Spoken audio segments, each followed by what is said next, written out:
Funding for this program is provided by Annenberg Media. This novel is a murder mystery set in 16th century Istanbul, the capital of the Ottoman Turkish Empire. It's really about the tension between Eastern values and Western values. A culture clash. It's about a war among painters, tradition against the Renaissance. A wonderful and heartbreaking love story. 4 miniaturists are creating a rare and special manuscript. Their rivalries in art, in love, in position at court, in vying for favor, finally pushes one of them over the edge: murder. Don't explain everything, you know.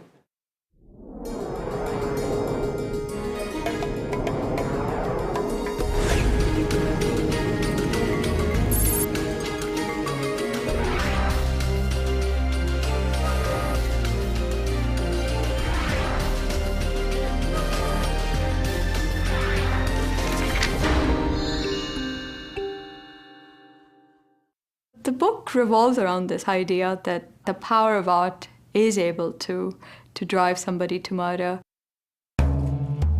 Chapter 1, I am a corpse. I am nothing but a corpse now, a body at the bottom of a well.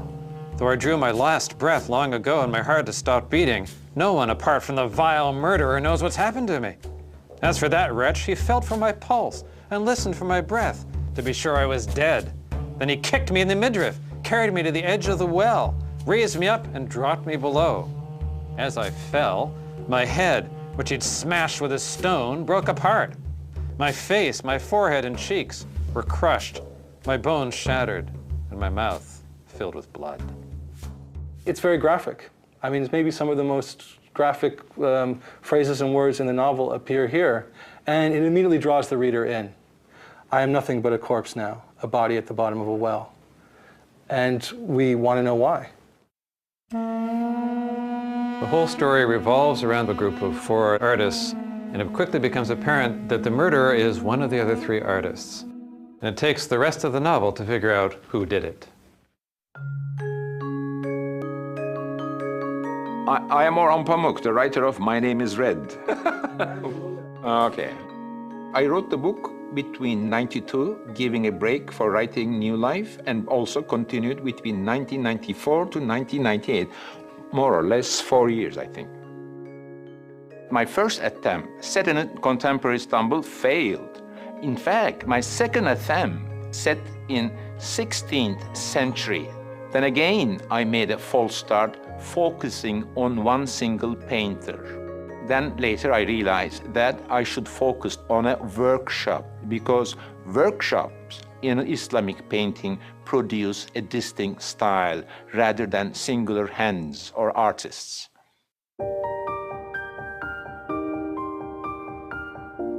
A miniature painting in 16th century Istanbul is more than a casual reader in the West would ever know. Every one of those wonderfully illuminated pages would take 1 or 2 years of work. When you see gold, you are seeing real gold leaf. Every princess, every king, every hero depicted in these pictures is pointing to a divine archetype, an idea in the mind of God.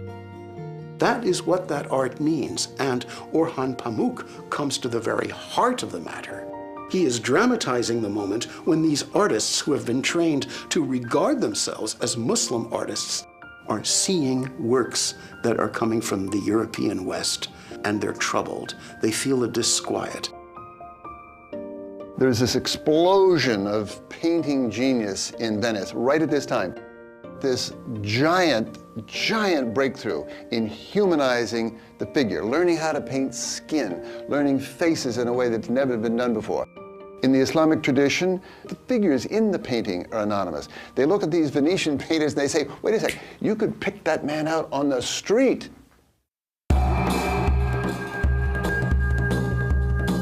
The Sultan is the absolute ruler of the Ottoman Empire, one of the great empires of the world, which stretches from Eastern Europe at this time through the Middle East and as far as Persia.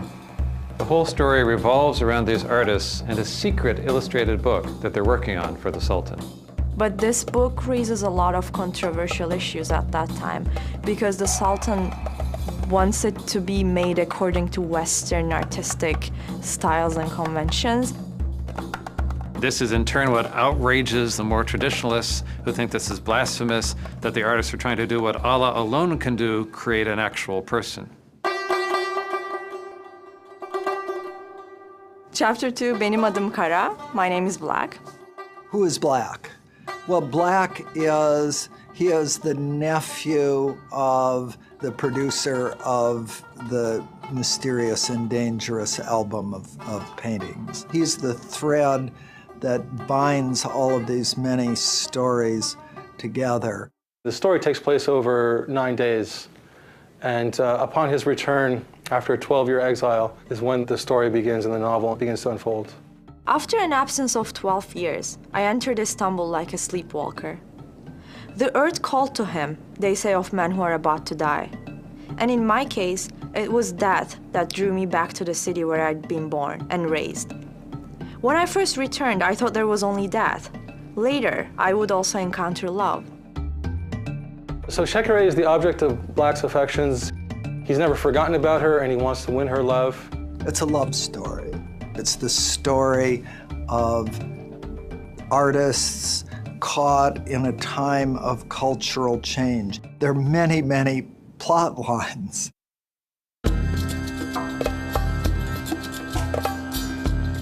Since the chapters in the novel are fairly short, the table of contents goes over 3 pages. But it's interesting because the titles themselves, in a shorthand, tell a story. I will be called a murderer. I am your beloved uncle. I am Orhan. I am Esther. I, Shekere. All these short chapters, each one a little gem in itself. As you go through, you can gradually unravel the plot, but in the meantime, you can just enjoy each chapter on its own. Each one is a little sunburst that you can just experience in itself. Every character narrates his own story. First-person singular voices is not my invention. So many authors did. William Faulkner is the beginner. In Japan, Agutakawa did it in his novel, which later then made a popular film, Rashomon. But then he goes further. One chapter is from the point of view of a dog. Chapter 10, Ben bir ağacım, I'm a tree. Behold, I am a 22-karat Ottoman Sultani gold coin. And also, rather bafflingly, there's also from the point of view of the color red. Part of me, the serious half, calls out to your vision, while the mirthful half soars through the air with your glances. I'm so fortunate to be red. I'm fiery, I'm strong. I know men take notice of me, and that I cannot be resisted.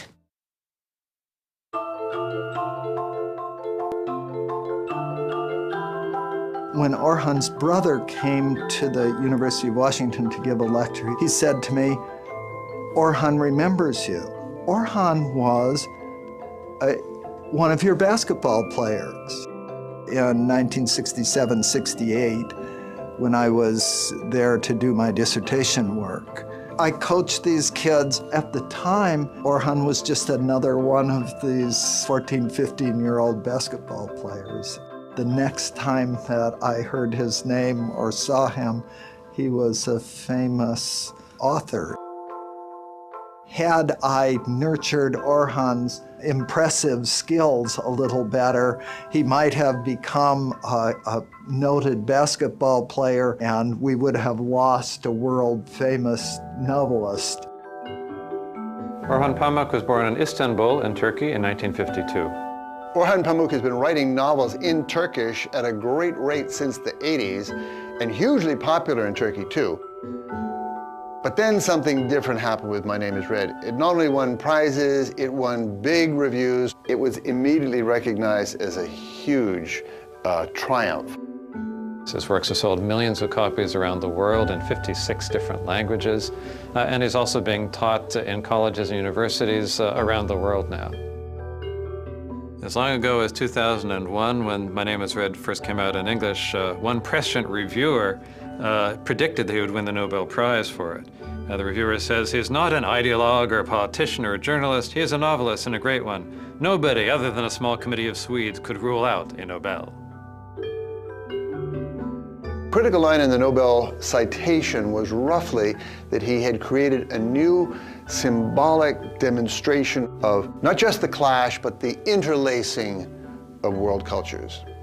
There was a recognition, I think, not only of great skill as a novelist, but of the world's need for a more complex conversation between Islam and the West.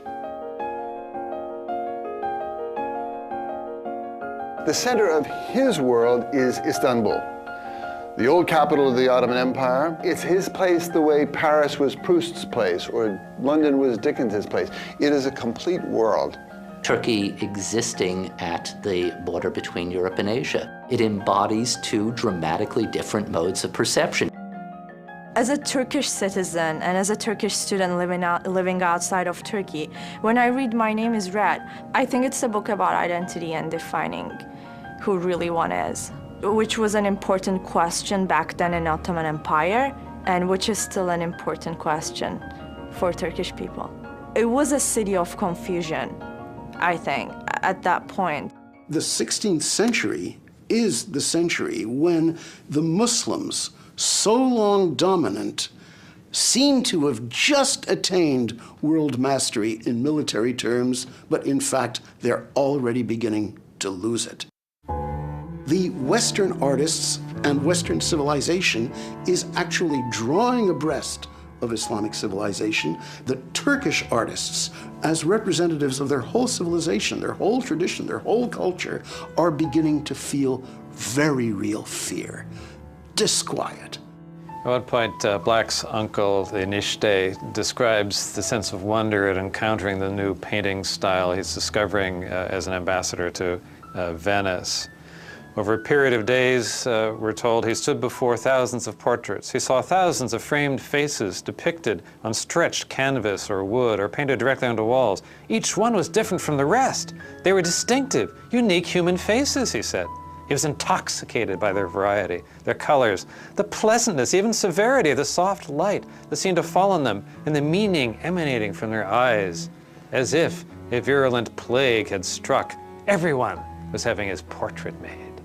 People are both attracted and a little bit wary of these influences, coming almost like a plague, almost like a disease, influence like an influenza.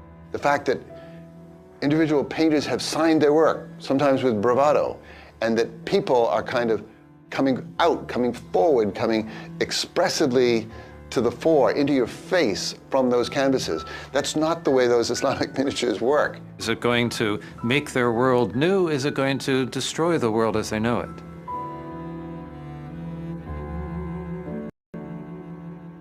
The chapter I use all the time for my students is I Am a Tree.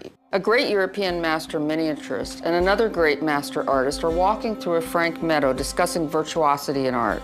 The more expert of the two says to the other, "Painting in the new style demands such talent that if you depicted one of the trees in this forest, a man who looked upon that painting would come here, and if he so desired, correctly select that tree from the others."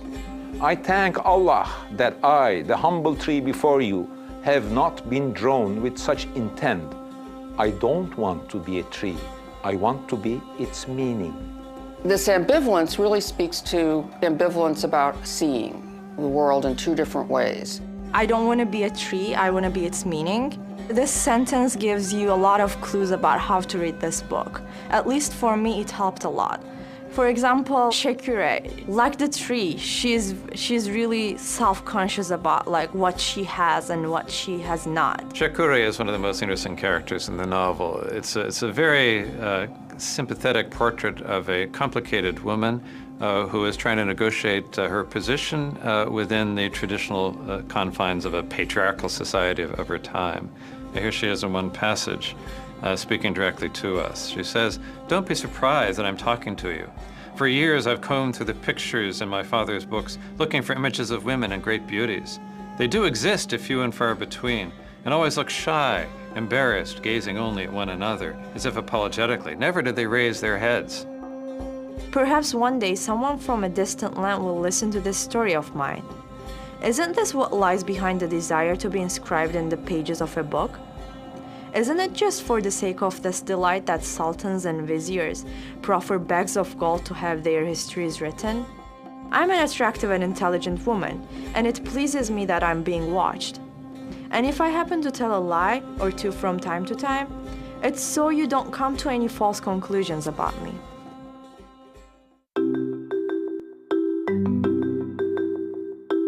Interestingly, today, since he's won the Nobel Prize, I definitely would not be able to get away with his name being so small on the front.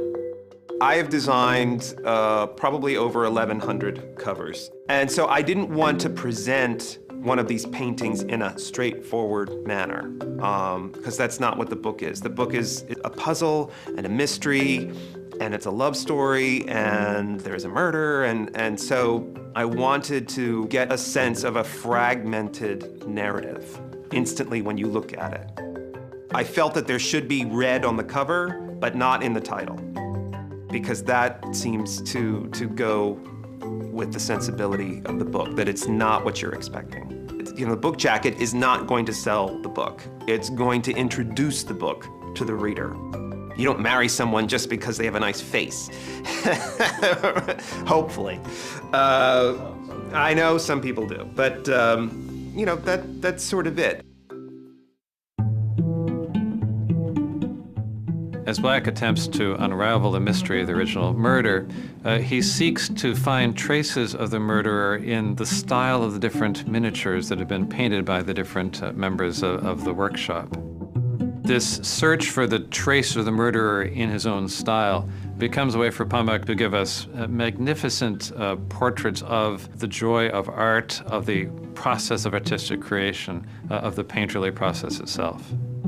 I thought throughout the book that there were large passages and there were lots of details which really were coming almost as if a painter was writing it. My take is obviously a very personal take. Here is an example out of a very old work of mine, done while I was learning miniature painting.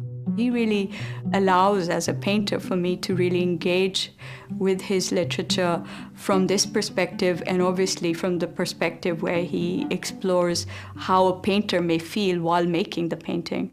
Without lifting my brush, I came down from the cheek, reaching the powerful mouth, which I'd left open after a moment's thought.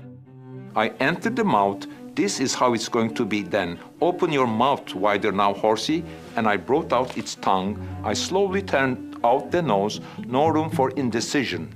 Angling up steadily, I looked momentarily at the whole image, and when I saw that I'd made my line exactly as I'd imagined it, I forgot entirely what I was drawing, and the ears and the magnificent curve of the spectacular neck were rendered by my hand alone.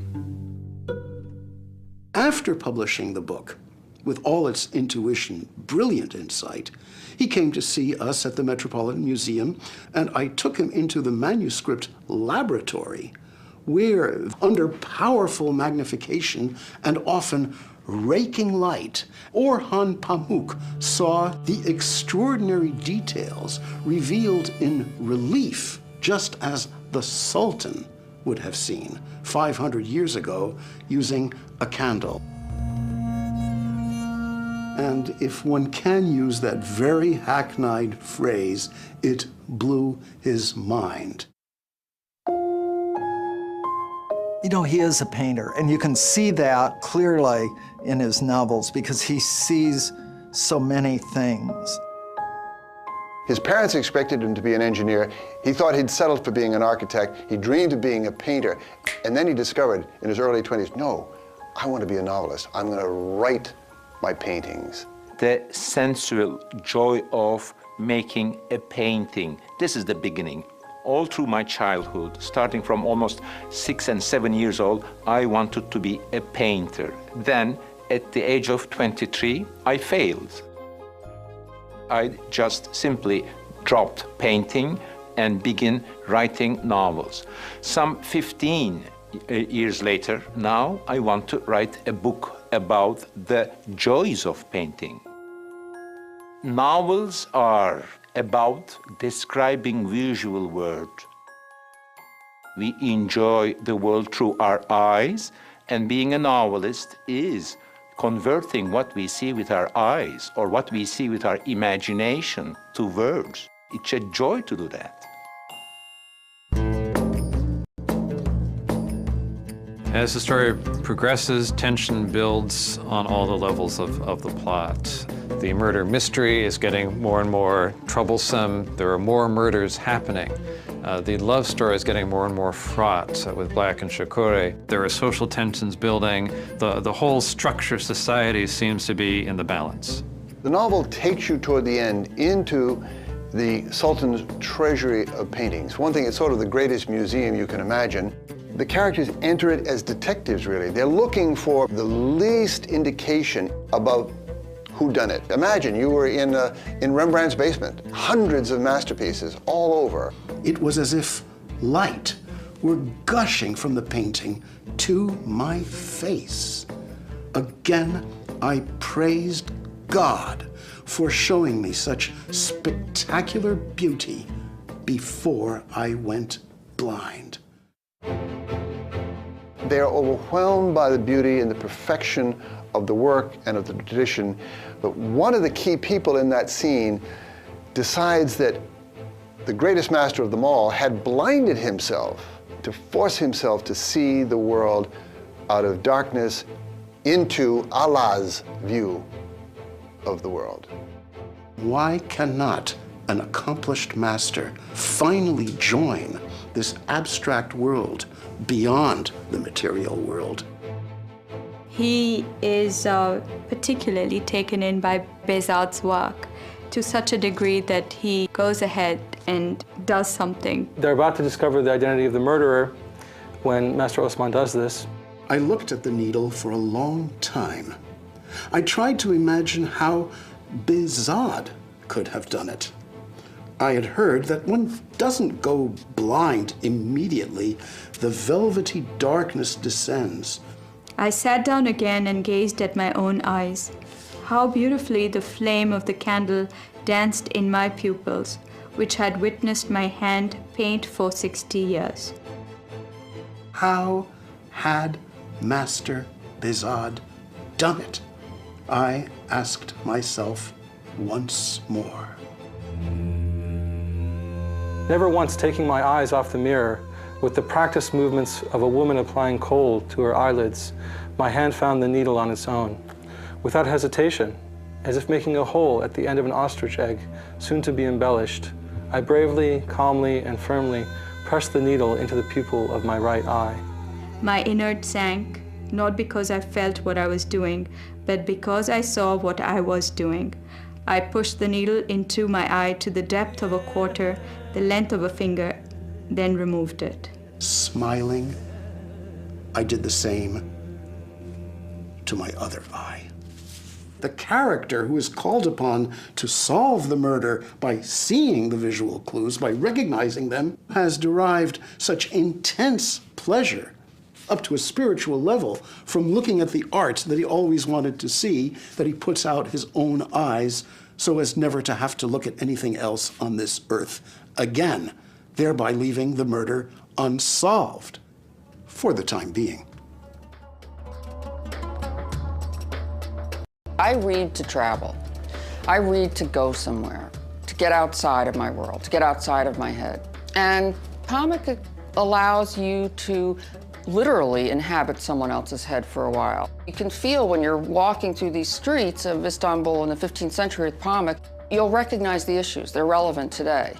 Not just in Istanbul as it's trying to enter the EU, but in the world at large. Historical novels I think, are about the age they were written. History is an excuse for talking about today in a disguised form and to see the problems differently. If we want to talk about some kind of a legacy from the Pamuk novel, I think it clearly rests in this ability of taking the reader into another place and actually enabling that reader to understand these quote-unquote others. You can inhabit a character in a way and be that character.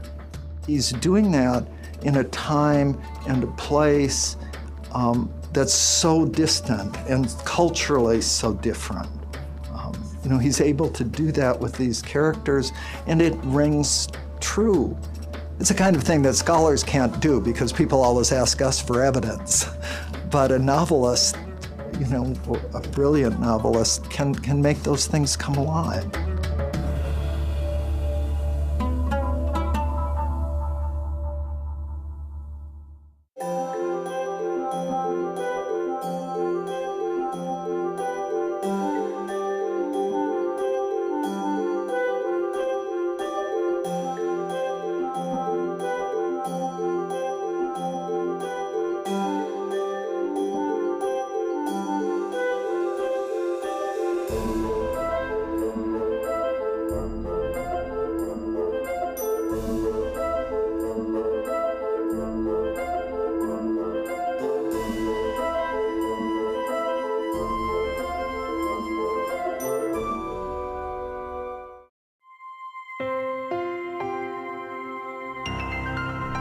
Funding for this program is provided by Annenberg Media.